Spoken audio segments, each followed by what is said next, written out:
Les damos la cordial bienvenida a este espacio de reflexión, 21 de abril, del Evangelio según San Juan. En aquel tiempo Jesús dijo a la multitud: Yo soy el pan de la vida. El que viene a mí no tendrá hambre, y el que cree en mí nunca tendrá sed. Pero como ya les he dicho, me han visto y no creen. Todo aquel que me da, todo lo que me da el Padre viene a mí, y al que viene a mí yo no lo echaré fuera, porque he bajado del cielo, no para hacer mi voluntad, sino la voluntad del que me envió. Y la voluntad del que me envió es que yo no pierda nada de lo que Él me ha dado, sino que lo resucite en el último día. La voluntad de mi Padre consiste en que todo el que vea al Hijo y crea en Él tenga vida eterna, y yo lo resucitaré en el último día. Palabra del Señor. Gloria a ti, Señor Jesús. Vivimos en tiempos de alegría. A esa alegría se une el constatar que los primeros seguidores de Jesús vivieron con el riesgo decidido de la confesión de esa resurrección. Dos jóvenes tienen especial protagonismo en la liturgia de este día. Uno de ellos es Esteban, el diácono, primer mártir de la iglesia naciente, apedreado por confesar a Jesús. Unos hombres piadosos enterraron a Esteban e hicieron gran duelo por él. Frente a él Pablo, joven, fariseo, que enseñaba persiguiendo a los seguidores de Jesús. Ambos ocupan un lugar especial en los primeros momentos de la iglesia, aunque por motivos bien distintos. La sangre de Esteban sería semilla de cristianos, ya que desde esa primera persecución saldrá la necesidad de abandonar a Jerusalén, a excepción de los apóstoles, y a dispersarse por Judea y Samaria. Al ir de un lugar para otro, los prófugos iban difundiendo el Evangelio. Pablo, por su parte, se dedicará a entrar en las casas y llevar a la cárcel a hombres y mujeres. Tendrá que pasar un tiempo hasta que se encuentre con Jesucristo y se convierta en el apóstol para llevar a Jesús al mundo pagano, misterio de la acción de Dios en los hombres. La palabra de Jesús cobra vida en aquellos primeros seguidores. De verdad les aseguro, si el grano de trigo que cae en tierra no muere, él queda solo, pero si muere produce mucho fruto. Las persecuciones se van sucediendo, pero el Evangelio va arraigando poco a poco y pronto será conocido por una multitud de personas que afrontan con entereza el acoso de los que se oponen. El relato nos habla de Felipe predicando en Samaria y como los suyos constatan signos que dan fuerza a sus palabras. El relato concluye con unas palabras significativas: y hubo una gran alegría en aquella ciudad. Esta alegría parece algo característico en la acogida del mensaje de Jesús. El Evangelio produce en los hombres una alegría, una alegre disposición de ánimo. Ya en el primer relato sumario de la primitiva iglesia que nos presentan los hechos de los apóstoles, se refleja esta alegre disposición cuando se dice que los creyentes se reunían día tras día, continuaban unánimes en el templo y partiendo el pan en los hogares, comían juntos con la alegría y sencillez de corazón. No es extraño que muchos se sientan atraídos por el ejemplo de esas buenas obras y buenas personas que confesaban su fe en Cristo y lo hacían con entusiasmo. Es estimulante comprobar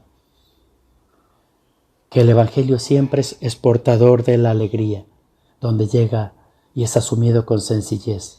Quizá esa alegría se convierta en el termómetro que señala nuestra vivencia real del Evangelio. Comienza el discurso del pan de la vida. Va precedido de la búsqueda de Jesús por parte de aquella gente que ha vivido la multiplicación de los panes y de los peces. Esa búsqueda es interesada y el mismo Jesús les reprocha que lo buscan solo porque les ha colmado el hambre. Por eso les propone que se esfuercen por el alimento que no perece, sino por el que da la vida eterna. La gente parece que entendió sus palabras y por eso le preguntan: ¿qué debo hacer para actuar como Dios quiere? Él le responde que crean en Él y en el que lo ha enviado. Ante esta petición de señales, Él responde con el discurso del pan de la vida. En él queda clara la voluntad salvadora de Dios a través de Jesucristo. Él no rechazará a nadie, ya que la voluntad del Padre es que todo el que ve al Hijo y crea en él tenga vida eterna. La salvación de Dios no tiene privilegiados, está abierta a todos, ya que Dios quiere a todos los hombres que se salven y lleguen al conocimiento de la verdad, como nos recuerda San Pablo en la primera carta a los Timoteos. Este es el pan de vida. Ha tenido dos interpretaciones a lo largo de la historia. Para algunos, apoyándose en los libros sapienciales del Antiguo Testamento, el pan sería la misma doctrina de Jesús, equivaldría a la revelación de Dios que nos descubre las palabras de Jesús. Por tanto, tendría un sentido alegórico para otros. En cambio, el pan haría referencia a la carne de Cristo, pan eucarístico sacramental. Una interpretación ecléctica concluirá ambos conceptos y el discurso sería a la vez sapiencial y eucarístico. Quizás sea la interpretación más adecuada. El pan de vida incluye la revelación de Jesús, Hijo de Dios, y también aludiría al cuerpo de Cristo. ¿Qué nos dice a nosotros este discurso creyente en Jesús que caminamos en medio de esta pandemia que nos tiene atenazados y atemorizados? Nos invita a confiar en Jesucristo, consciente de que sus palabras son vida y transmiten vida. Por eso son una invitación a escucharla y a compartir su cuerpo en la Eucaristía. Él nos garantiza que el que acude a Él no volverá a tener hambre y el que cree en Él nunca tendrá sed. Es vivir sabiendo que los deseos más profundos de nuestro corazón se saciarán y la felicidad irá haciéndose real en la vida. Son palabras que transmiten confianza y seguridad. Escuchar, ahondar en su mensaje, empaparse de sus palabras es garantía de ir por el buen camino. Su palabra ha de dirigir nuestra vida y la participación en la Eucaristía son garantía de que seguimos caminando con Él. Todo ello nos convierte en testigos que pueden señalar a otros por dónde caminar con más seguridad, sabiendo que Él está en medio de nosotros, alentando nuestros días. Sería triste que esta realidad se nos fuera de las manos y todo quedara en la superficie. Ante ese riesgo, las palabras del Papa Francisco son una llamada de atención.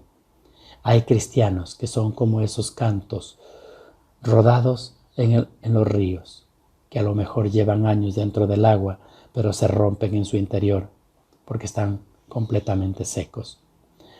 La falta no está en el cristiano, sino en esos corazones que son como la de los judíos del Evangelio. Han visto, pero no han creído. Seguros que nosotros queremos seguir creyendo y exigir contraprestaciones a nuestra fe y dejando que Jesús esté vivo en nuestros corazones.